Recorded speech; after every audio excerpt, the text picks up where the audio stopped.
What is the deal, y'all? It is your girl Nikki Live here to do my power review for last night's episode. Tonight's episode, I watched it last night at 12 o'clock on the app, and I'm just gonna be straight up and down honest with y'all people. I am still kind of fucked up behind what went down last night. I will be all over the place. This may be a longer than usual review. A lot happened. Forgive me, I am in my car. I'm not in my house. It's a little hot out here. And somebody is jamming their ass off playing that Teddy P. You heard me? Anyway, let me go ahead and get started with this review, right? I'm not gonna be in order. I'm gonna be all over the place. Cause again, I'm still kind of fucked up behind what I saw. You feel me? What I saw. So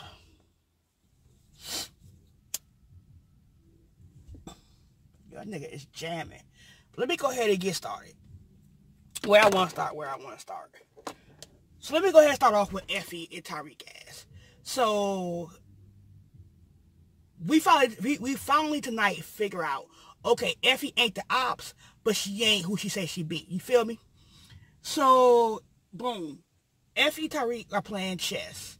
And they're talking shit to each other about, yeah, let's have I whoop you whoop me, whatever case may be, blah, blah, blah. She's like, you know, you always doing the same moves. That's why I'm able to beat you. I keep seeing your moves coming ahead of time, blah, blah, blah.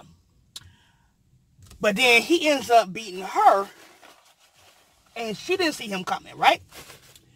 So, in midst of them playing the game, in the midst of them playing chess, Vincent texts Tariq. Is like, okay, it's re-up time, you know, blah, blah, blah. So as he's looking at the text, Effie peeps what's going on, and she's like, hey, you want me to go get that? He's like, yeah, go get that. So as she walking out the door, she do a text to an unknown person, but the text says something like, yeah, I believe the competition is out of product, blah, blah, blah. So I'm like, okay, Tariq. I don't know how much you gonna tell this girl, but it ain't looking good right now. So we already know she ain't the ops. She ain't the motherfucking ops, but she ain't down for you. She ain't who she says she be. You feel me? So let me move on. Let me move over the motherfucking damn. Like I said, I'm gonna be all over the place. So let me move my ass over the motherfucking damn Proctor ass. Proctor and his cousin Benny are having a whole conversation about, you know, what he did to his ex-wife, blah, blah, blah, you know, how he basically set her ass up to OD. Now,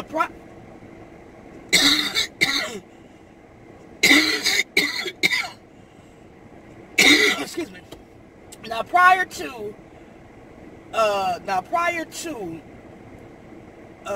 Proctor telling his cousin about what he did, prior to that happening, Proctor had got approached by Sax and by Warner. So basically, Warner and Sax ends up coming to Proctor's house to interrogate him about, you know, how Lindsay ended up dying. And so in the midst of Proctor covering his ass, whoop, in his house, Sax weasel his ass back into the back of Proctor's house, yada yada yada, ends up finding the little girl's book bag, right, and getting the unicorn, right.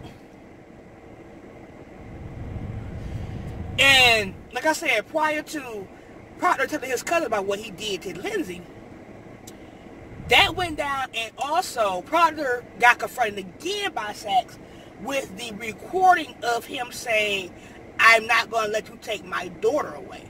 So now this is the thing right here. I don't understand this right here. I don't understand. They've made Proctor one of the smartest attorneys on the show, who was able to manipulate the law and manipulate things to go his way. You understand what I'm saying? So I don't understand how that little piece of clip could have shook him so bad to the point where he alone told Sax that Tommy Egan is the one who killed Thoughtbox. Like, I don't even understand that shit. First of all, that shit is illegal, my nigga. How he got the information was illegal. That's number one. That was that wiretap that was done illegally. And you went to my house, got that shit without a search warrant. You feel what I'm saying? So I feel like if Proctor had sat and thought for a few more minutes instead of getting so frazzled, he could have found some way to get out that shit. Because my nigga, if you already know that shit is inadmissible in court, you already know that shit is illegal that he got in his hand, nigga, what you worried about it for? I would be like, okay, and so what? You got it, it's illegal. You can't play that shit in court. How you got that shit, my nigga? Like, for real. You feel me? Let's move on. So, Ghost is meeting with Ramona and Tank and Truth, right? Like I said last week, I went on a whole rant about Ramona punk ass. Like I said, I was rocking with her when she first came on. Now I ain't feeling her too tight, right? So Ghost is steady pleading to Ramona and Tank, hey, I want to take a step back, yada yada yada. I'm trying to handle my own shit, blah blah blah. I really want to be involved in this. Tate is all for it. He all here for it. He's like, okay, cool. Ramona is like, no, we need to have you on because, you know, Tate's poll numbers increased once you did your speech. Yada, yada, yada. I need you to reconsider. Blah, blah, blah. You're one of his best advocates. Yada, yada, yada. Now, she's throwing that shit on thick, y'all. Too motherfucking thick for me. She's too thirsty right now. So, they leave the meeting with him basically saying, you know, I'll consider what y'all saying. Let's move on. Let's move over to motherfucking damn Tariq again. So like I said, Tariq got the text about the re-up. Double up on re-up. So kind of found out he's hiding his stash, I guess, in one of the classrooms on campus. So he's going to mix in product with fake product. He's gonna mix in real product with baby aspirin. Now, as he's doing this, as he's mixing the two drugs together, the two pills together in the one big pill bottle, in the cut, it's motherfucking Effie peeping everything that's going down. So apparently she'll follow this nigga, or she already knew where the drugs were stashed. You feel what I'm saying? Because she was right there in the little cut watching him do all this shit, right? Now, Tariq gets to wait, right? He get the product together. He go see Vincent. Vincent and him have a little conversation. He like, you know, hey, not doing business with you. Basically gonna help so many words. Nigga, if this product is fucked up, I'm gonna kill you, right? If this delivery is fucked up any way, I'm gonna fuck you up. Let's move on. I'm still staying on Tariq ass, right? No, I'm sorry. Let me go back. Let me go back over to Sack's ass with Rodriguez. So apparently the autopsy has come back, right? So no, she ain't pregnant, Amadi. But it does prove that the angle and the projection of where the bullet landed on Thoughtback's ass, there's no way that Ghost could have pulled the trigger because of the blood splatter and the projectile and the trajectory of how the bullet came and hit her chest. So, as Rodriguez is only one talking sense to this jackass Sack, trying to explain to him, dog, Ghost ain't the killer. So she's like, yo, come here, stand right here, right? Boom, boom. So she's like, okay, you're standing here, I'm standing here. The killer shoots me here. My blood splatters on you here. That means I saw the killer, Ghost did not. That means because of the way my blood splattered on you, I could not have possibly been the killer. Which all makes sense. Not to this numbnuts ass Sax, my nigga. Not to him. This nigga is so fixated on trying to pin this shit on Ghost. And I'm confused as to why. It's not like he gave a shit about fucking Angela. It's not like he gave a fuck about Donovan. It's like he gave a fuck about Mike. It's not like he gave a fuck about Greg. So I'm trying to figure out why is this nigga so fixated on pinning this bullshit on my nigga Ghost. I'm confused. Like, someone needs to give a nigga some clarity on that. Because I'm so confused. So So Sax is like, no. So but if he didn't kill her, or if he didn't shoot her, whoever shot down and hit her in the chest, he paid their ass and he saw the killer, blah blah blah. And she's like, bro, if he paid somebody to hit her, why the fuck would he call 911? Why the fuck would he go to the ambulance? Why would he go to the hospital with her? So yo claim that he hired somebody don't make sense either, nigga. Like, what do you not understand? Like, come on, bro. Like, he's doing too much for me. Let's move on, right? Let's go back. I'm sticking with Sax right now. Sax goes to see motherfucking Dre. Now I'm tripping off this part because again, you already know Dre. You already know this nigga track record. Why are you agreeing to meet with this nigga in broad daylight in front of everybody in a public place? Like, you already know the FBI track record on not protecting confidential informants. So why would you even agree to be seen outside, you know what I'm saying, in daylight, whatever the case may be, with this nigga? But okay, I digress. In the conversation, Sax is pressing Dre about information about Ghost. Dre telling this nigga straight up, but that this nigga is clean right now. He ain't doing shit, blah blah blah. He tries to keep his hands clean, you know, ain't nothing going on. He just running his club, blah blah blah blah. Oh no, not dumbass Sax. He want to get the nitty gritty. He want to know what the fuck going on, blah blah blah. Who is this? And why is this start right here? Is that Karen? I was so confused right now.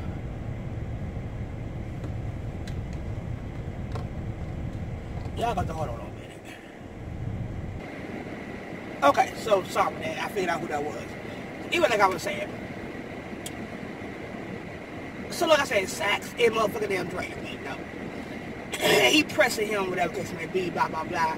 And Dre like, nigga, he clean right now. He ain't doing shit. So in the midst of him how to press Dre for some more information, he tell Dre to look across the street and he see his baby out, you know, baby in an SUV crying her ass off, blah blah blah, right? And he like, nigga, that's a motherfucking slave, that's shit you did, blah blah, which it really fucking was. So what ended up happening is Dre ended up telling this nigga Sax that, hey, Ghost and Jason ended up meeting up, blah blah blah, XYZ, you know, and you know, I'm not sure what they talked about, but they met up. So Sax was like, okay, why would Jason and Ghost be meeting up? And he's like, nigga, I don't fucking know. I didn't hear. So in the midst of the conversation,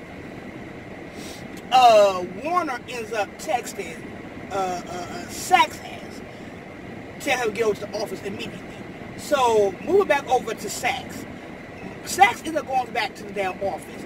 And Warner is pissed. He's like, okay, what the fuck is all this shit with a request for overtime payments for officers called to a scene of our witness, you know, and they were told to back up. What the fuck is going on?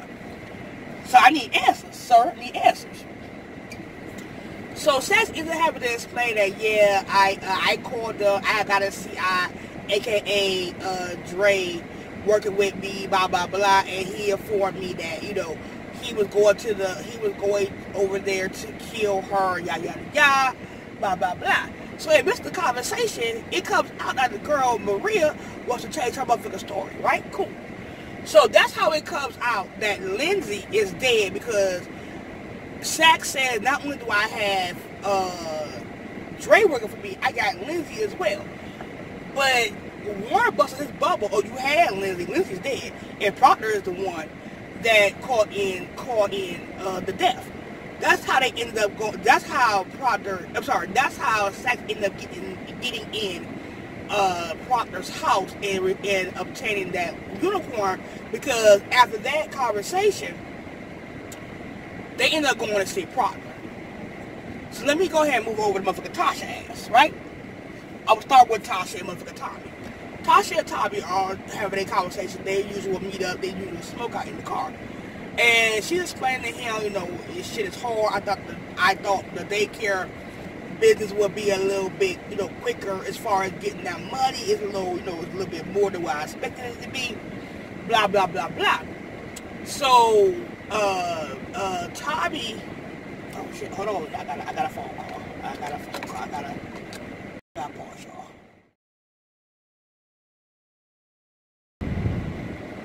Okay, where was I? I'm sorry, I got a whole phone call and some other shit. So I moved locations.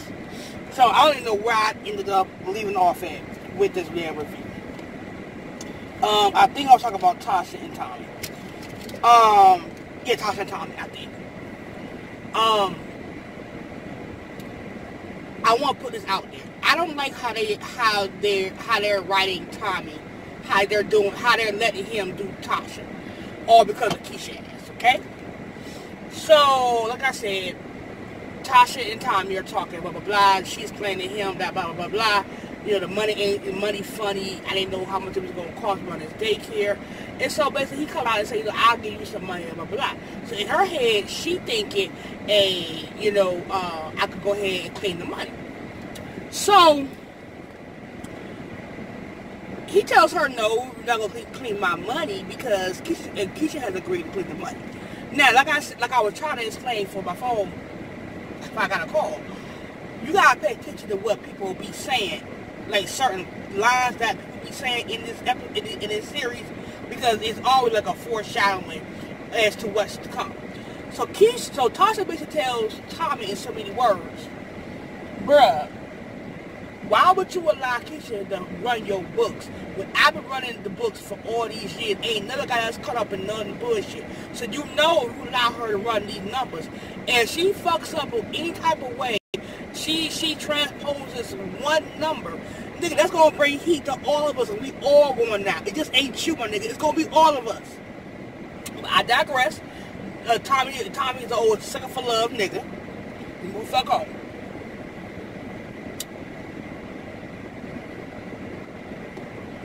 So let's move over to motherfucking damn Tasha and Keisha.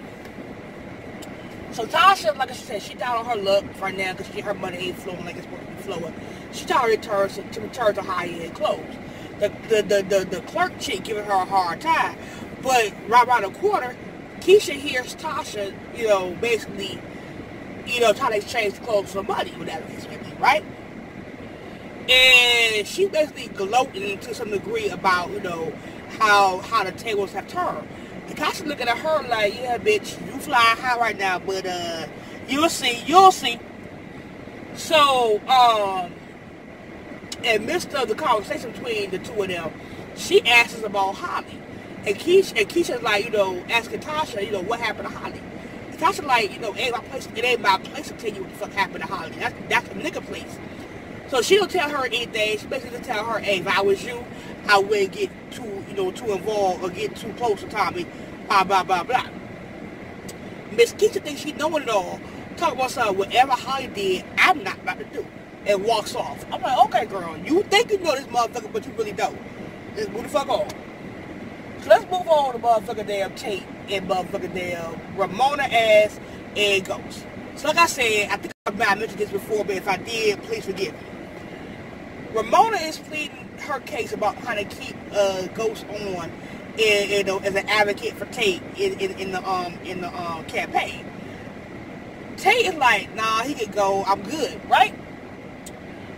So Ghost is explaining his position like, okay, my past keep coming up, yada, yada, yada, it ain't a good time for me right now, I'm going to do a whole bunch of other bullshit, blah, blah, blah, blah, blah. I really don't want to do this shit right now, right? And again, Ramona is trying to sucker Ghost in to stay at because for whatever reasoning she has to keep him in the game. But I'll come back to that. So let's move on. Ramona and Ghost end up going to dinner. They end up talking with that case may be. She still run that little game about that game on him about politics is the way, don't let them get in the way of your future, blah blah blah. So let me move back over to motherfucking damn Proctor. So like I said, Sachs and motherfucking damn Warner paid Proctor a visit to his house. Sax ended up coming back to see Proctor with the recording that he got, that he stole off of the little girl book bag. And like I said, he could have easily got his way up out that shit. But he moved on. In the midst of him rolling up on Proctor, he convinces, in so many words, Proctor to work with him. So Sax ends up coming back to Proctor's house. And instead of Proctor signing any kind of paperwork, he just flat out tells Sax that it was fucking damn Tommy Egan who killed Box, right? Let's move on. Sax ass goes hollering at Maria, right? And amidst him talking to Maria, he lets the cat out the bag. Cause see, this the problem with Sax. He talks too fucking much. He need to learn how to say less, my nigga. Say the fuck less. So, in Mr. Hill's talking so motherfucking much, he'll let the cat out the bag to Maria. Then he got another witness, aka Proctor, and Tommy E. He basically say, I got another witness besides you, aka Proctor. Now, meantime, between time, as this conversation is going on, Tommy ass is in the motherfucking damn closet, ear hustling. Cause keep in mind, Tommy though came to kill Maria. Facts. So this nigga in the motherfucking coat closet, pistol ready. So he waits for fucking Sax to leave. He come out the motherfucking damn closet like, surprise, bitch, right? Feel me? And dome her ass. Bow. It takes the motherfucking money. So, like I said, Ramona and Ghost was having dinner. He ends up leaving abruptly and goes to Maria's house. When he comes to Maria's house, he sees that somebody already beat him to the punch. And he put two together. He's like, oh, Tommy did this shit, right? Tommy was here, right? Now, keep in mind, Tommy overheard Sax ass telling Maria that Proctor was the snitch. He was getting ready to snitch on them, right? So, this thing we know, fucking Two Big got somebody in the trunk. No, let me go back. Let me go back. So, after this shit goes down, Proctor goes to see Ghost and asks Ghost, can him and his daughter stay in his house for a minute? He makes up some bullshit about, you know, it's a case coming up, blah, blah, blah, I need to be safe, blah, blah, blah. So, Ghost allows Proctor to stay in his house. Now, before I go there, let me go back. Effie don't fuck the ride and drop a dime on Tariq ass, right?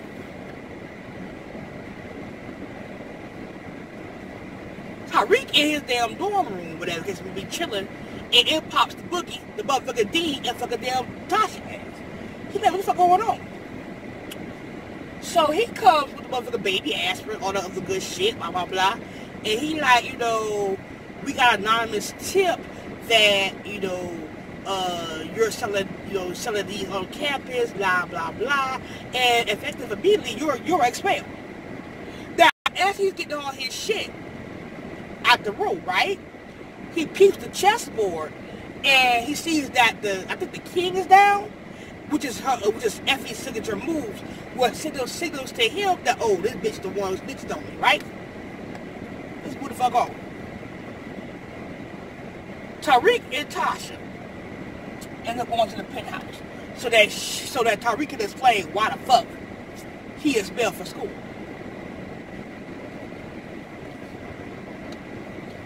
Now, this is another reason why I can't stand motherfucking Ghost ass. Because it's everybody else's fault but his own.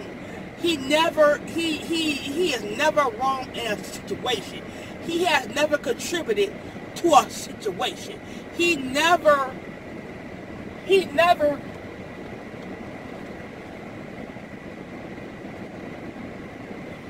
my bad, y'all being nosy as fuck right now.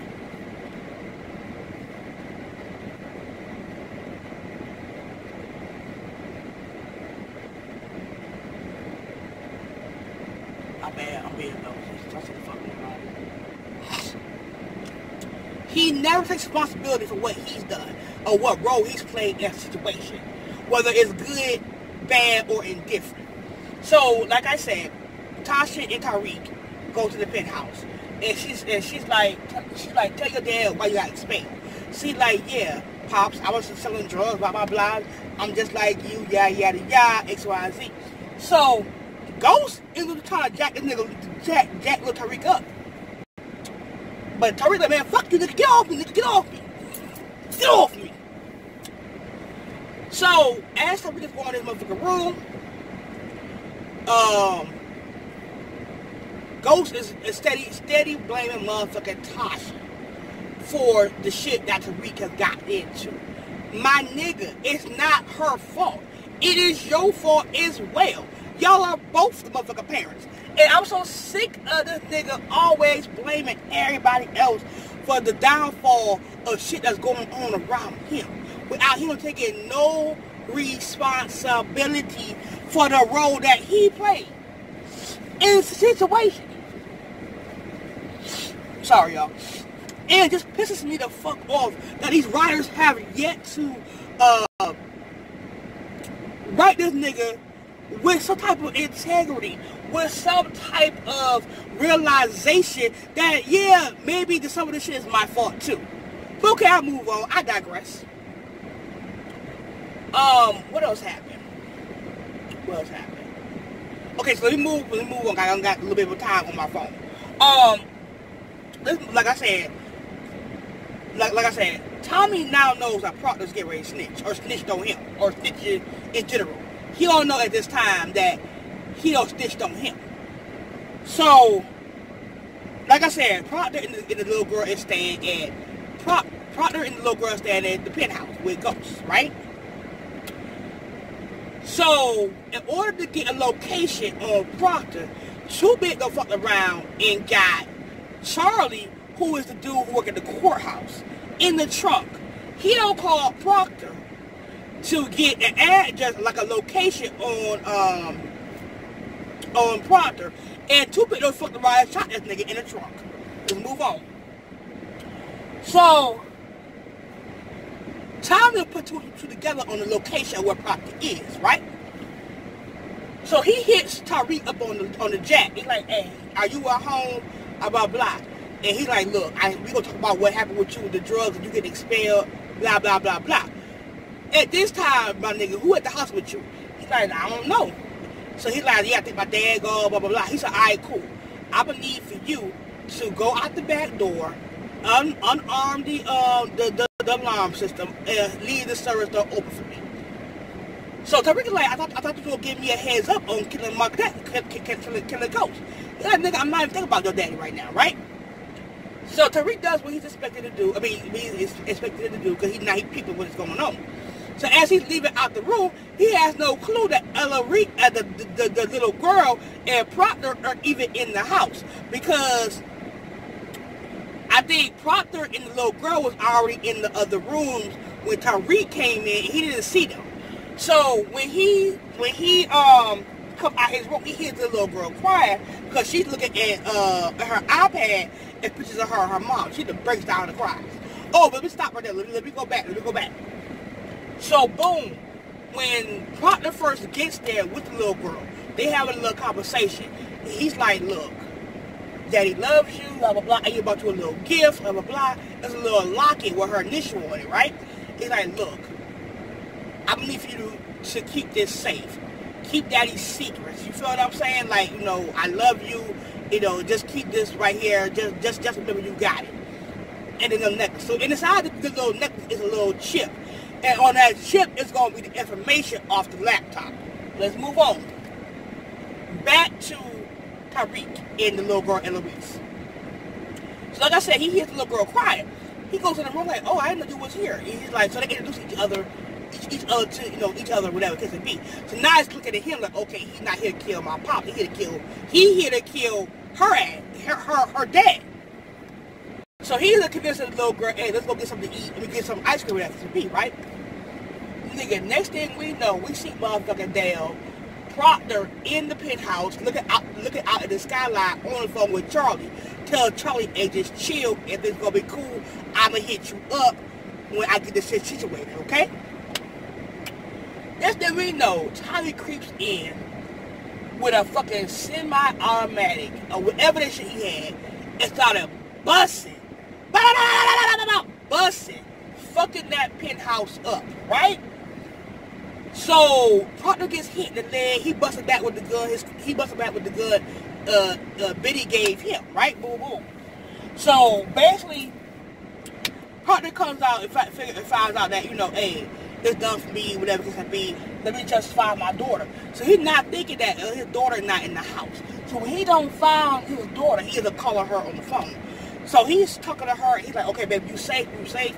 She's like, yeah, me and Tariq went out to get some things, blah, blah, blah. And he's like, good. Don't come back to the house. I want you to go to Cousin Benny's house. You'll be safe there. And she's peeping like, okay. And she's like, well, will I see you again, Daddy? He's like, no, I won't be there. And it dawns on this little girl that, damn, my pops is gone too. And then so finally, it's just Tommy and Proctor in Rainer's room. They done busted each other, and Proctor's out of bullets, and he's standing there like, nigga, this ain't over. And Tommy's like, yeah, it's over for you right now. And just started spraying fucking Proctor ass. I was like, oh my God, I felt sick to my motherfucking stomach. It killed my nigga Proctor. I was so sick to my motherfucking stomach. R.I.P. Proctor. R.I.P. Let me move on, cause I got a few more minutes left on this phone. So boom. Ghost comes back. And he's looking like, what the fuck happened here? So Rodriguez, Saxon them all there, and she like, well, who the fuck trying to kill you? So he like, where my son at? Where my son at? So in the midst of him trying to figure out what Tariq is, Tariq ends up calling his pops, letting him know that, hey, I've been kidnapped. Now keep in mind, Tariq and the little girl together. So Tariq is taking the little girl to Benny's house, and Benny and Tariq exchange a nod, you know, like, what's up, like, thank you, you know what I'm saying? And so Vincent had been following Tariq since he had the little girl. So after he dropped the little girl off, he had rolled up on him and kidnapping him. And it all ends off with Tariq being kidnapped by Vincent and them, and Tommy and Ghost are in Coney Island, I guess, whatever things that be, meeting up with Vincent, and he is storing them for $2 million for ransom because of Tariq ass. Nigga. It's too motherfucking much going the fuck on. The fuck on! Oh. Y'all, I gotta go. Cause like I said, my time about to be up on this phone for the video portion. Anyway, y'all comment, like, and subscribe. I got a few theories I want to run by y'all. So let me go ahead and get this video up, this review up, get that shit edited and get it up, because I want to holler at y'all about my theories. Anyway, y'all comment, like, and subscribe. Holler at your girl. I'm out. Peace, peace, peace, peace, peace.